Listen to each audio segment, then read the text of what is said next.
Benjamin Banneker, pioneering scientist.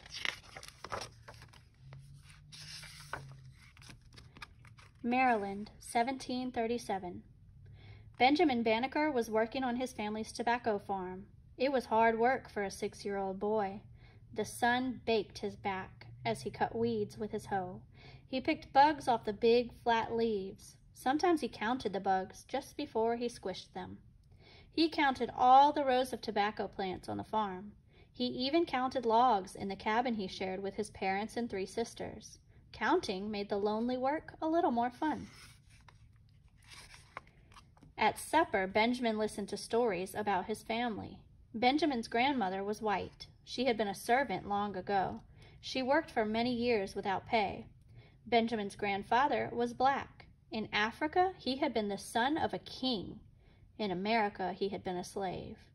Benjamin's father had been a slave too, but no one in Benjamin's family was a slave anymore. Their owners had set them free. Now the Bannekers owned this farm. Benjamin and his family were lucky. Most black men, women, and children in America were slaves. They did not own anything.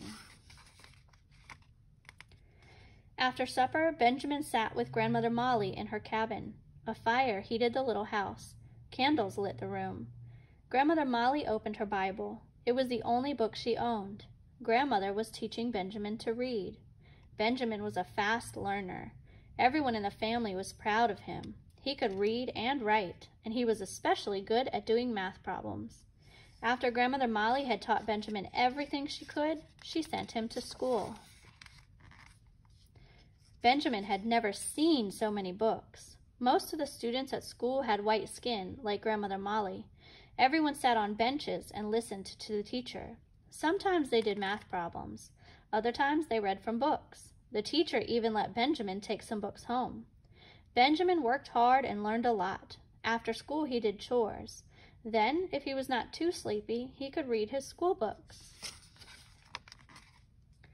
At night, Benjamin lay on his bed and looked out the window. Stars sparkled in the inky black sky. Some were brighter than others, and Benjamin wondered why. Some groups of stars looked like animals or shapes. Sometimes a star seemed to shoot across the sky. Benjamin wondered why.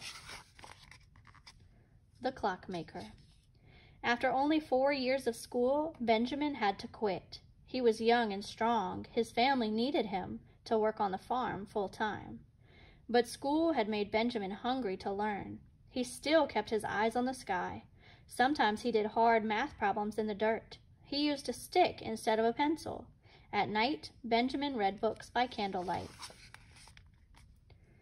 Like most farmers, Benjamin told time by watching the position of the sun. But sometimes the sun was hidden behind trees or clouds. Clocks had been around for a long time, but in the 1750s, only rich people had clocks. Benjamin decided to make his own. When he was 20 years old, Benjamin borrowed a friend's pocket watch. He took it apart and studied each tiny piece. How did the thin hands go around and around, ticking off each minute? He drew a sketch of each piece. Then he carved new parts out of wood. He worked on his clock through the winter and summer. After 2 years of carving, Benjamin put together the pieces he had made. His new clock worked. A bell rang once an hour. Benjamin no longer needed to look at the sky to tell time. His clock did the job. Lots of people came to see Benjamin's clock. They wanted to meet the clockmaker too. When Benjamin was 27 years old, the lonely farm life got even lonelier. His father died. His sisters had married and moved away, and Grandmother Molly had died. Only Benjamin and his mother were left to do all the farm work. There was so much to do, Benjamin had little time for studying. Sometimes he stayed up late and read his math books. Some nights he played his flute or violin and thought about his father. Benjamin began to make friends with other farmers who lived nearby. Many could not read or write. They didn't know much about math either. Benjamin showed his new friends how to weigh their tobacco crop. He helped them figure out how much it was worth. He also helped them write letters. Benjamin often met other farmers at a nearby store. They read newspapers there and talked about the tough questions of farming. Was it time to plow? Was it going to snow again? Was it too early to plant seeds? Maybe someday Benjamin could help his friends with these questions too. Revolution, 1775. After Benjamin's mother died, he had to run the whole farm by himself. It was harder than ever to find time to study. At least he had friends at the store to keep him company. Important news gave Benjamin and his friends a lot to talk about. Maryland was one of 13 American colonies ruled by Great Britain. Many Americans thought the colonies should be free to rule themselves. They did not like paying taxes to the British king. In April, British soldiers attacked Americans in Massachusetts. The Americans quickly formed an army. George Washington was their leader. Soldiers marched up and down the roads near Benjamin's farm. A war had begun. After many battles, the colonies won the Revolutionary War in 1783. A new country was born. George Washington became the first president of the United States of America. During the war, Benjamin had kept farming and studying. He had also begun learning a new skill. His friend, George Ellicott, was a surveyor. George measured land and made plans so new roads could be built. He taught Benjamin about surveying. As usual, Benjamin wanted to learn more and more. George also taught Benjamin about astronomy. Astronomy is the science of studying the sun, moon, stars, and planets. George even had a telescope. Benjamin had always wondered about the stars. Now he learned that the brightest stars were not stars at all. They were distant planets. Benjamin studied George's astronomy books. He learned how to follow the positions of the planets. With this information, Benjamin could tell what the weather would be like next year. His new knowledge also made him a better surveyor. There was so much to learn. Sometimes Benjamin stayed up studying all night. He thought about his farmer friends. Benjamin thought he could help them with their farming questions. He wanted to write an almanac.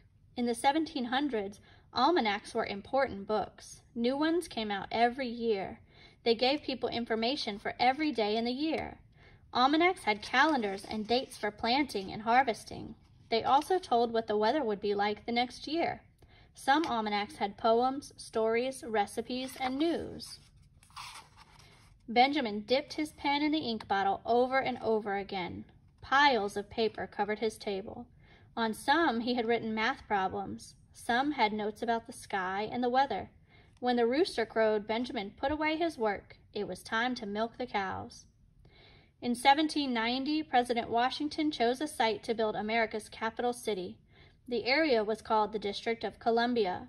It was only a few hours away from Benjamin's farm. The president needed surveyors to plan the streets. The top surveyor on the job was Andrew Ellicott, George's cousin. Andrew knew that Benjamin was very good at surveying and astronomy. He asked Benjamin to help him. Helping to survey the capital was a great honor for Benjamin. Very few black people in the 1790s got a chance to do such important work. And it was fun, too. Benjamin loved using Andrew's excellent surveying tools. Benjamin worked during the cold, damp winter nights. Sometimes he slept only a few hours in his tent. After 3 months, the work and weather was wearing Benjamin down. He was almost 60 years old. He loved his job, but he was ready to go home. It was time to finish his almanac. Almanac Writer, 1791. At home, Benjamin wrote and wrote. When he stopped, it was only to sharpen his pen tip with his knife. He checked his math many times. Sometimes he forgot to do the farm chores. It took Benjamin 4 months to write an almanac for the year 1792. His book was packed with information that people needed, especially farmers. Benjamin made 4 copies of his almanac in his best penmanship. He sent 1 copy to Thomas Jefferson. Jefferson was the Secretary of State of the United States. He was also a farmer like Benjamin. Like many white farmers, Jefferson owned slaves. Benjamin sent a long letter to Jefferson along with the almanac. He wrote that slavery was cruel. Black people deserved to be treated the same as white people. He argued that no one should own slaves, not even important American leaders. A few weeks later, Benjamin received a letter from Jefferson. Jefferson thanked Benjamin for his almanac. He said he hoped things would improve in the future for black people, but Jefferson did not free his slaves. A book publisher wanted to print and sell Benjamin's almanac. It was the first published almanac written by a black person.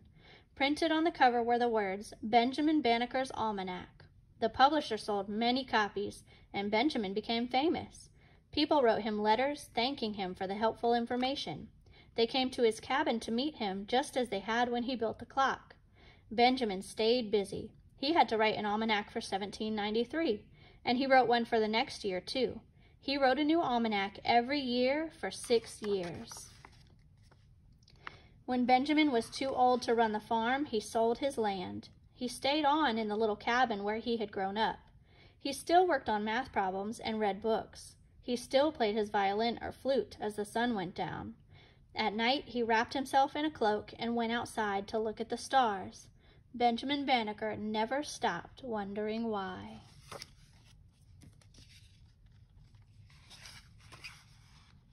The end.